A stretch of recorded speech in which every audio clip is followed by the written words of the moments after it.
Shima Imana ko nari mu byaha cyane. Ngewe nari mfite umukobwa uzaga gusenga. Yego. Ariko akambwira ati mama wahagurutse ukajya gusenga. Nari umuntu unywa ibitabi. Ntabwo nari nywaga mu nkono. Ariko noneho ninjye wa muntu hari ukuntu ngo babisekura. Bakabivungavunga.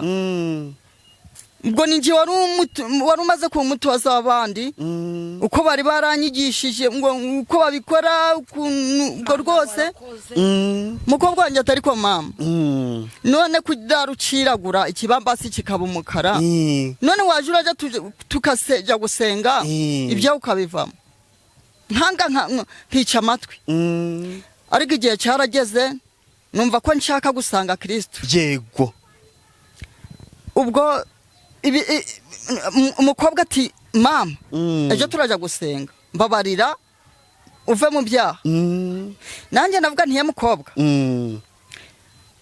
mfasha ishashi nabipfunyikagamo tubitwike. Yego.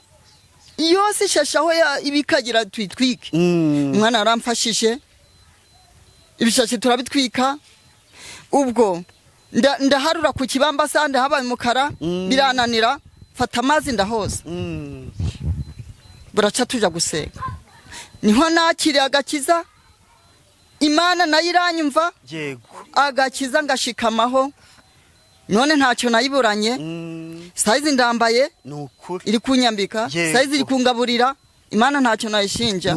Yes, reka mbasuhuze abakunzi ba Concord TV show aho merose mu Rwanda mu ntara enye ndetse no mu mujyi wa Kigali.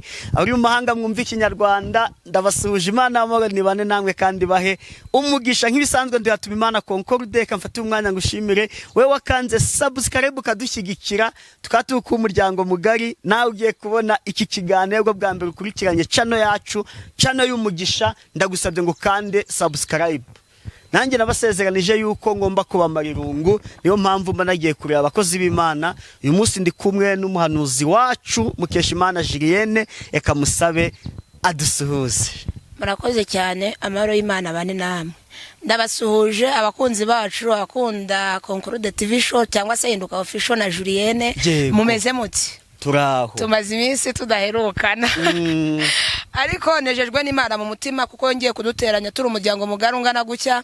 Birashoboka ko nawe ugiye kudukurikirana ari bwo bwa mbere. Ariko ndabizi ko turashobora kubakana cyangwa se turafatanya muri urugendo kandi nzi neza ko urugendo nta muntu rutangira uyoba. Nta nurutangira ucika intege ashobojwe byose na Kristo. Hanyuma ndabasuhuje Imana y'amahoro ibane namwe kandi muze kugubwa neza twicaranye n'umuntu mukuru hano. Birashoboka ko wenda mwari musanzwe mumbona ni ngiye nyine cyangwa ndi kumwe n'abandi bahanuzi batandukanye ariko uyu munsi Imana yakoze surprise yatuzaniye n'abavyeyi bakuru bo kutugira inama ndetse bazi Imana bavuga Imana babonye batumvanya abandi. Niyo mpamvu dufite ubwiza bw'Imana dusa gucya turi imbere y'Imana. Hanyuma reka mubahe nawe oya ugifite mikoro banze dusengere kuganga Imana ibane natwe miki kiganiro. Reka dusenge Imana hanyuma kugira ngo Imana izibane natwe. Mana mu izina rya Yesu uri Imana y'amahoro yo kwiringirwa urera kandi uzegerwa n'abera izina ryawe nirishimwe. Wabanye natwe uturindira mu mpande zitandukanye uko twese twasinziriye turi bazima ntago ariko tubyutse turi bazima uko benshi babyutse ari bazima kugeza uyu munsi bamaze gukora impanuka hari abamaze kwinjira mu bitaro kandi babyutse ari bazima ariko twebwe watuzigamye uzigamye ibyacu n'abacu ntuhabwe icyubahiro warinze umuja wawe kumurindira hari mu nyanga kumugeza hano na mahoro izina ryawe nirishimwe. Twebwe twese turindira mu mpande nyinshi byari kuduhiga byari byinshi byari kutuvutsa umugingo byari byinshi ariko ndagushimiye ko nakagasura ari ukubera wowe uracyatanga ingabo nyinshi zigapfa ku bwacu n'ubuhagira ingabo utanga kugira ngo turengere. Urakoze kujye kubana natwe muri iki kiganiro tugaye karibu n'ikaze ni mwese na rya Yesu amen. Ni karibu no kwibwira ubwoko bw'Imana. Ndakuvuga ngo hano dukurikiwe n'isi yose cyangwa n'abantu benshi. Birashoboka ko nabo muturanye bagiye kugukurikira. None uko pere nuko Julienne ari gufata mikoro cyangwa njewe nawe bariho uyigeza ntuyitamire. Abadukurikiye ndabizi ko baragukunda ndabizi ko bankunda cyane. Nta nibanga ririmo uri kuri Concord. Abantu benshi badukurikiye barankunda. kandi nta n'uburyarya pe nanjye ndabakunda niyo mpamvu mbabwiye ngo Yesu nashimwe. yego nanjye navuga ngo nawe urankunda. nanjye ndagukunda. ubwo maze wabiseka wasanga n'uburyarya. impamvu akana kanjye gatoya yego sinzi kigeze kambwira ngo dadi ndagukunda ndagije nanjye ndakwanga yewe we yararakaye ubimbwese ubwo niba nahitanira umva kugira ngo mbigarure zasaze n'undi abantu benshi bazi ko ngira impano yo guseka benshi banambaza niba narakara ariko nanjye nahita ndakara n'imbere ya kamera. ni ukuri rwose nanjye Julienne ndagukunda niyo mpamvu nanjye mba nafashe uru rugendo nkaza kukureba kugira ngo twivugire Imana. Yego ni karibu umubyeyi nawe tumuhaye ikaze, reka utangire utwibwira witwa nde? Amazina yanjye nitwa Liberata Nyiramutuzo. Naturutse mu karere ka Burera. Yego. Akagari ka Gafuka umurenge wa Kinuni. None bwo umudugudu wanje ni Buharo. Yego. Ntacyo uragituza tugende tuganira. Yego. None ndashaka gushimira Imana ibyiza yankoreye. Ariko nguciye mu ijambo ufatiraho pe ushimye n'ukuri biri kukubyiga yishime. hari umurenge yavuze ngo ibyiza Uwiteka yangiriye byose nabimwitura iki, nzambaza igikombe cy'agakiza ke, nzahigurira Uwiteka umuhigo, ni koko nzawumuhigurira mu maso y'ubwoko bwe bwose. ibyiza Uwiteka yangiriye byose nabimwitura iki, nzambaza igikombe cy'agakiza ke, nzahigurira Uwiteka umuhigo, koko nzawumuhigurira mu maso y'ubwoko bwe bwose. abiringiye Uwiteka Imana bameze nk'umusozi Siyoni utabashika kunyeganyezwa, ahubwo uhora uhwanye iteka ryose. abiringiye Uwiteka iteka bameze nk'umusozi Siyoni utabashika kunyeganyezwa, ahubwo uhora uhwanye iteka ryose. uzi impamvu ndirimbye indirimbo? burana wagiye guhigura umuhigo Yego. ariko ariko ari ibintu tugahita duhiga imihigo abantu badahari, cyangwa se Imana yagukorera ikintu ukumva uratuza ari uko ushimyemo Imana. rero ntabwo twamupfukirana ishimwe ibyo afite, niyo mpamvu tumuhaye umwanya w'ishimwe. ni karibu kuvuga ibyo Imana yamukoreye byose, natwe tubitegera amatwi tubyumve. ni karibu. Ndashima Imana yakomeje kundinda. Yego. Ikankomereza amaboko, nkahura n'umuvandimwe ati akira ikiraka. kandi yarandinze sinaryamye hasi ngo nanirwe gukora. Yego. ubwo none Imana yaranyambitse. Imana ikomeje kungaburira, ariko ibyo byabaye nshingira mu gakiza. Yego. harinjira mu gakiza rwose ntabwo nabonaga ibyiza by'Imana gutya. Imana yumve ngo ndayishimye kuba yaranyambitse n'ubu ikinyambika, kuba yarangaburiye n'ubu ikingaburira. Imana yumve ko nyishimye. ni ukuri. Imana nishimwe, ni ukuri. icyubahiro ni icyayo, nta wundi igisangiye nayo, kuko ni Imana nyamana. ni Imana ishoboye. Yego. ni Imana igabura. ni Imana imenya abakene. ni ukuri. Imana ndayishimye. Yego. nibyo narindi gushimira. nihabwa icyubahiro igihe cyose. Amen. Julienne se muraziranye? Uwo mukobwa ukicaye iruhande? Julienne turaziranye. Kuva ryari? umaze igihe kingana iki muziranye? namumenye nshingira mu gakiza. duhurira hano tugasenga. Yego. twamenyaniye ku Gasambi. Yego. tugasenga. arankunda nanjye ndamukunda. Yego. ariko rero nkunda abantu bose. nkunda abantu bose kubera ko baremwe n'Imana. Yego. rero nta mpamvu yo kubanga, bararemwe n'Imana. nanjye nararemwe n'Imana. Yego. Imana nishimwe. Nose Julienne umuzi hiki? umucuruzi w'ibirayi w'amateke. Julienne muzi wo gukora umurimo w'Imana. awukora utese? awukora neza cyane. gute? awukora neza cyane, mbona ari kuwukora dusenga.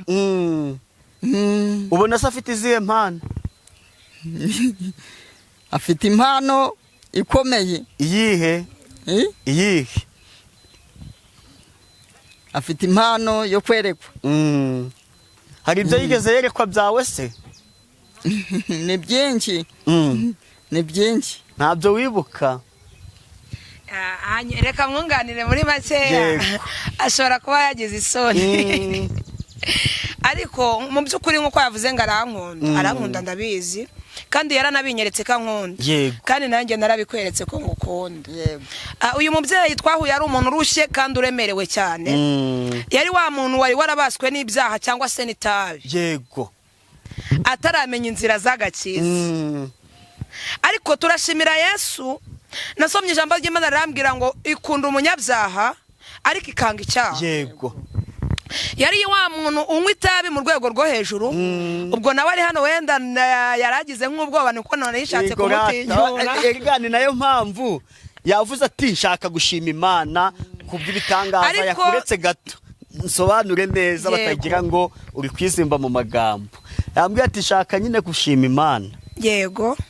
kuko hari ibyo Imana yakoresheje Julienne arabimbwira aransengera Imana irabisubiza. atariko nge ntago menyereye ibi byuma byanyu umfashe nicarane na Julienne. niyo mpamvu nabashyize hamwe kugira ngo aharasobwa usobanure neza ibintu. hanyuma tuza kumenyana ari muri ubwo buryo. ariko Imana imuvugaho ibintu byinshi. ni umubyeyi utari uzi kwambara, ntabwo ndi kumusebya nawe ari hano ndakubeshya. yankwe no mu byaha rwose. ni umubyeyi utari uzi kwambara. ni umubyeyi mbese yari yarabaswe n'ibintu byinshi. ariko yagiraga agakobwa kamwe nako kankundaga gatoya, kakundaga kuza kundeba tugasengana. Imana ikamuvugaho ibintu byinshi byinshi. ariko ndashimira Imana ko yabikoze. mbese muri ico gihe n'ibyo kujya ntabyo yagiraga. ndabyibuka nawe turicaranye hano, hari igihe Imana yigeze kumuntumaho mu gihe cyashize, nsanga maze igihe kirekire atarya yaraheze mu nzu kubera inzara. ndakubeshyera? ntabwo mbeshyera rwose ibyo avuga. Imana imuntu maho ngezeyo nsanga ni muri ubwo buryo atari gushobora guhagarara. yari umubyeyi utaragiraga umwenda wo kwambara, ariko turashimira Yesu ko yamwambitse. yari umubyeyi utaruzi kujya umuceri cyari cyo ngo agende yigurira ibiro 5 hariya. ariko turashimira Imana muri icyo gihe, nubwo wenda waba warashize ariko Imana yarawutanze. yari umubyeyi utashobora kugenda ngo yigurire ibiro 3 bya kawunga. ariko nubwo n'uyu munsi byaba byarashize, ariko turashimira Yesu ko yabimuhaye. yari wa mubyeyi utashobora ngo agende yigurira akajerekani k'amavuta ngo arye ifiriti nk'abandi babyeyi. amavuta ntiwayabonye? amavuta nayabonye. Imana yarankoreye rwose nta kitabo. abona nayo kwisiga, cyo kurya, abona n'inkweto, byose narabibonye rwose. ariko muri ico gihe nta muntu wakoreye Imana uzikorera amaboko. uri kubona Imana itaramugize umusirimu cyane. hanyuma rero yari yagize ubwo reka bibwirira ibyaha yari arimo, n'ukuntu Imana yamuhaye agakiza, n'ukuntu yize kwambara. mbese simuri kubona ko yabaye umunyakigali munyamugi. ababwira aho byakomotse n'ukuntu yabibonye. twirata Kristo, ntabwo twirata icyo turico. ariko ndabizi ko Imana ikikugerera neza, n'ibindi byinshi Imana izagera gute izabikora. ubwo ndashima Imana ko nari mu byaha cyane. ngewe nari mfite umukobwa uzaga gusenga. ariko akambwira ati mama wahagurutse ukajya gusenga. nari umuntu unywa ibitabi. ntabwo nari nywaga mu nkono, ariko noneho ninjye wa muntu hari ukuntu ngo babisekura bakabivungavunga. ubwo ninjye wari umaze kumutoza abandi uko bari baranyigishije ngo uko babikora. ubwo rwose mukobwa wanjye atari ko mama none kudaruciragura ikibambasi kikaba umukara, none waje uraja tukasejya gusenga ibyo ukabivamo. nkica amatwi. ariko igihe cyarageze numva ko nshaka gusanga Kristo. ubwo umukobwa ati mama ejo turajya gusenga, mbabarira uve mu byaha. nanjye navuga ntiye mukobwa mfasha ishashi nabipfunyikagamo tubitwike. yose ishashi aho ibikagira tuyitwike. umwana aramfashije ibishashi turabitwika. ubwo ndaharura ku kibambasa ndahabaye umukara birananira, fata amazi ndahoza. buraca tuja gusenga. niho nakiriye agakiza, Imana nayo iranyumva, yego agakiza ngashikamaho, none ntacyo nayiburanye. Saizi ndambaye nukuri iri kunyambika, Yego. saizi iri kungaburira. Imana ntacyo nayishinja. nukuri Imana ni nyembabazi, yankuye mu byaha byinshi. Buriya nari umunyabyaha, ubwo navuga ngo byari byuzuye isi. Ariko ndashima Imana, ndashima Imana yabinkuyemo rwose. yarakoze Ubu nakiriye agakiza, namenye Yesu. nukuri warakoze Nta cyampungabanya kintandukanya na Yesu. nukuri Yesu nukuri ndamushimye, ndamushimye, arashoboye. none se dusubire kuri urwo rugendo rw'itabi, kuko abantu benshi tuganira hari n'abo tuziranye barinywa, ariko akambwira ati ibindi byaha narabyihanye, atari kitabi byarananiye. Urugendo rwo kurivaho kugeza igihe urihugwa nk'uko umwana ahurwa ibere rya nyina. Dusangiza urwo rugendo rw'ukuntu iryo tabi wariretse, na Julienne araza kutubwira ubufasha yagufashije cyane kugira ngo iryo tabi urireke, kuko abenshi baravuga bati inzoga umuntu azivaho bikamworohera, atari kitabi. Itabi narivuyeho njya gusenga, ubwo nakira agakiza nahise ndivaho. Yego urukumva ko amashashi yose napfunyikagamo nabitwitse, mukobwa wanjye aramfasha. Ubwo noneho byongeye kandi nasomaga ku nzoga, nanywaga ku nzoga. Yego Ntabwo najaga mu kabare ngo nsinde nandavure, ariko noneho nayisomagaho. Ndavuga ko Imana yankuye mu byaha byinshi. turi ku kitabi, mama unyumve neza. Kandi nzi ko iki kiganiro hari abantu nabo babaswe naryo bari gushaka kurireka. Ni nacyo cyiza cyo gutanga ubuhamya. Urabona ibyo tuba turimo impinduka aba ari urugendo.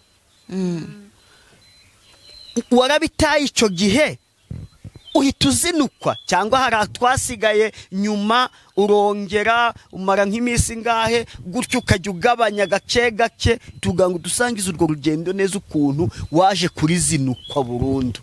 Njye nakomeje gusenga, Imana irinkura burundu, ku buryo na nisa iyo mbonye umuntu uri kurinywa numva namushishikariza kurivaho. Yego icyo gihe n'umukobwa wawe mukimara kubijugunya ntiwongeye kurisomaho ukundi? Oya, nahise mbireka. Yego ntabwo umva agatima kari kure harehare imwe ngo ahubwo siko ntanamiraga ngo ndahaga, ahubwo byangiriraga nabi. Ubwo abantu barambwira bakibinyigisha kurinywa, ubwo barambwiraga bati ubura ibitotsi, ariko iyo iritamiyeho ibitotsi urabibona. Ariko nabonye nta cyiza kitabi, mpitamo kurireka. Yego ubwo narivuyeho, na n'iyi saha iyo negera umuntu wo kurinywa numva arinukira. Haleluya. Nkamuhunga. Naho ubwo ngatanga ubuhamya. Gatanga ubuhamya kugira ngo nabo bariveho. Niba wibuka umaze imyaka ingahe uretse tabi burundu? Ni umwaka. Ni umwaka. Umwaka mumaze ndiretse. Yego. Nta ntekerezo yaryo rwose. Imana ishimwe. Ahubwo rihungabanya ubuzima. Kandi gukomeze. Rihungabanya ubuzima. None reka nze ku kibazo cy'inzoga. Yego. Inzoga narayinywaga. Sinayinywaga ngo nsinde nandavure. Ariko numvaga hari kiri kwangiza mu buzima. Yego. Ubwo ariko na n'iyi saha umuntu arambwira ati ariko ko ndi gutara urwagwa wazuka urukoma. Hamubwa mu izina rya Yesu. Amen. Mu izina rya Yesu nje nakiriye agakiza, ntabwo nshobora kunywa itabi. Yego. Kunywa itabi nangwa kunywa inzoga. Ubwo hari bagenzi banje bajaga bambwira kangaruke ku itabi. Yego. Hari bagenzi banje bajaga bambwira batariko none ko waduhaga ntaho waduha. Ariko igihe nababwiriye ko nakiriye agakiza mu izina rya Yesu. Yego. nise ariko ahubwo weho warivuyeho wakizwa weho wakizwa ukarivaho ko nta cyiza kitabi nuko ngo yewe ngo twe byaratunaniye kurivaho ngo ariko icyaduha natwe tukarivaho tabi rwose nta cyiza cyaryo inzoga nta cyiza cyayo ubu icyakora uvuze uti ngwino umwe kugasheraho agashera ndakanywa yego n'igikoma yego nkunze kwinywera igikoma n'ubushera n'ubwo igikoma ntacyo nkunze kubona ariko Imana izakima yego nkora niringiye Imana buri gihe nukuri niringira Imana igihe cyose ni Imana nkikamyeho kuko igira neza dore yaranyambitse nukuri yaranyambitse nukuri ubu ndakeye kubera Imana ubu ufite na telefone ndayifite ariko ntabwo nzi kuza mu maserivisi yose ariko nimero wazifite urazizi ugiye gutanga nimero zawe hari undi muntu wabaswe n'ibyo ngibyo cyane itabi yego ku buryo azaguhamagara yego kuko hano bitewe ko utamenyereye kuganira kuri kamera hari ibyo utavuga byose ariko hari uko yakugisha inama urugendo wagiyemo kugeza kuba umaze umwaka utakirinwa ugiye kuduha nimero ku buryo yazaguhamagara akaba yakubaza uko yibuka 07 0788 54 yego 79 yego 90 yego ufite na nimero y'isirimu 0782 niyo muri Saidi uba no muri Saidi nabaga muri Saidi uretse ko bitakiba niho bari bazi bahaye uwo mushinga wakoreraga mu Kinoni yego mpera Julienne mikoro Jire tuhugana ku musozo ariko tukugira ngo utubwire ukuntu wamureze mu gakiza kuko urebye ni umwana wawe mu gakiza umuntu avuze gutyo ntabwo yaba abeshye cyane icyo cyo kureka itabi imbaraga wagiye ukoresha kugira ngo umube hafi azireke ku buryo n'abandi bameze gutyo bakuyoboka ukabagira inama ariko cyane ugategeka mu izina rya Yesu ubwo bubasha Imana yarabuguhaye ndi umugabo wo kubihamya pe n'ukuri hanyuma ukuntu byaje kugenda nkuko yabivuze kuko yari umunywi w'itabi ansanga nawe anabivuga aranabyatura anekereza ko ari yaje muri groupe yanjye ariko umunsi wo kwa gatandatu Imana irabivuga aranabyatura ntago ndi kumubeshyera turi kumwe hano nawe n'umugabo wo kubihamya Imana imusezeranya byinshi aramubwira ngo nzakwambika nzakugaburira nzakugirira neza n'ubyukuri kureka itabi bari ikintu kigoye no kureka inzoga aba ari ikintu kigoye kandi wumve ko bano yari afite inshuti zimubwira ko kunywa itabi ariko gusinzira kunywa itabi ariko kugira amahoro ariko ndashimira Yesu wamuhaye amahoro batavuye mu itabi amuha gusinzira bitavuye ku itabi amen nuvuga ngo ngiye nyimara kubyumva namugize inshuti yanjye yego maze kumugira inshuti mu isengesho nasengaga nawe arabizi sinajyaga mwibagirwa kenshi twaba dufite amasengesho tukabitangaza nawe akibonamo Imana ikagenda imuvugaho byinshi nagirirwa amahirwe Imana yamuntumaho nkabimubwira cyangwa nkamutumikira ibyo Imana yagize gute yamuntumyeho kenshi kabone nk'uko hari bamwe bazana kudukurikira cyangwa se badukurikiye hari benshi twafatanyije kugira ngo agire isura yego nabo ndabashimira hari benshi twafatanyije kugira ngo yambare nawe aberwe bazakurikirana iki kiganiro aho bari hose mbasabiye umugisha Imana izabaho umugisha hari benshi twafatanyije kugira ngo nawe ajye neza agiyo friti agiyo mukeri cyangwa akawunga hari benshi twabifatanyije kugira ngo yambare inkweto ndi kuri iyi kamera mpamanyije n'umwuka w'Imana ndimo mbasabiye umugisha mu byo bagerageza gukora no mu byo batonze Imana nabizabiyereka mu byukuri rero kugira ngo uyu mubyeyi yakira agakizwa navuga ngo byari mu mugambi w'Imana nimba ari abantu bakijijwe bakangora uyu mukecuru ntago yangoye yaje yafashe umwanzuro ntekereza musuye nka gatatu we mu rugo nyamara yaje yafashe umwanzuro wa nyawo ariko muri ako gatatu ngiyiwe kenshi gashoboka turabonana yaje yafashe umwanzuro nababaza ngo wiyemeje gukizwa arambwira ngo namaramaje ndibuka namusuye niwe yaravuze ati ngewe namaramaje gukorera Imana ariko nkuko yabivuze ndashimira Imana ko yamuhaye imbaraga akamara amazi kugeza igihe yambwiye ati Julie ati ngewe niyo mbonye umuntu uri kunywa itabi mba numva mbangamiye, ahubwo namubwira ngo nawe nagere gute nakizwa. Mu by'ukuri urumva byari ibintu bigoye, nta mugabo yari afite, bari abana babiri, nta cyerekezo, nta kurya, mbese bwari ubuzima bugoye. Urumva rero hatabaye Imana yari guheranwa n'ibyaha, ariko ndashimira Imana yamuhaye isura. Haleluya. Imwigisha kwambara iribaya biremera, imwigisha kwambara inkweto biremera, imuha kwambara ikanzu biremera. Nukuri ndashimira, yakoze imirimo myinshi kuri we. Gusa wowe kubera utabibonye bigitangira ushobora kubifata mu ntege, ariko ndabishimira Imana. Rero nimba ari abantu bakijijwe neza, Imana ikanishima cyane, nawe arimo. Yego. Ntago yigeze asubira inyuma nk'uko yabivuze ngo ni umwaka, ariko ndabyibuka ko mu gukizwa kwe hari gushira umwaka n'amezi nk'atatu. Hari gushira umwaka nk'amezi nk'atatu akijijwe, kandi mpamya ntashidikanya ko atazasubira inyuma. Nukuri. Nzi neza ko intego dufite ari yo gukomeza urugendo rujya imbere, cyangwa se rujya mu ijuru. Rero ndanamushimiye imbere yanyu n'imbere ya kamera, mubwira ngo Imana y'amahoro imuhe umugisha, kandi Imana y'amahoro ikomeze kumwagura mu buryo bw'umwuka no mu bw'umubiri. Abakatolika baravuga ngo komeza inzira watangiye, wicika intege, wahisemo neza, Nyagasani muri kumwe. Hanyuma nawe namubwira ijambo rikomeye, nkamubwira ngo inzira yatangiye nayikomeze. Inzira yatangiye azayikuramo imirima adafite. Inzira yatangiye yayibonyemo amahoro atigeze abona iyo ngiyo. Inzira yatangiye yibonyemo ibitotsi atari uko bivuye ku itabi. Inzira yatangiye yaramwamitse atari umuryango wabigizemo iki uruhare. Ibyo ngibyo mfatanyije kubishimira Imana, kandi mpamya ntashidikanya ko Imana izakomeza kukugaburira. Imana ishimwe. Imana izakomeza kukugaburira, kandi Imana izakomeza kukwambika uko izadushoboza, uko izadukoresha. Nzi neza ko tuzakoresha imbaraga tugize gute dufite. Ndumva rero ari ibyo ngibyo nashimiramo Imana. Gusa yambereye umubyeyi, nanjye nemera kumubera umwana. Uko umwana azadushoboza tuzabikoresha neza, cyangwa se tuzabigendanamo neza. Nicyo gitumye yicara aratekereza atari ko burya birashoboka ko hari umuntu uri mu buzima nk'ubwo nari ndimo, yumva yabisangiza abandi. Nawe uri mu buzima nk'ubwo yari arimo, nta buzima Imana itahindura.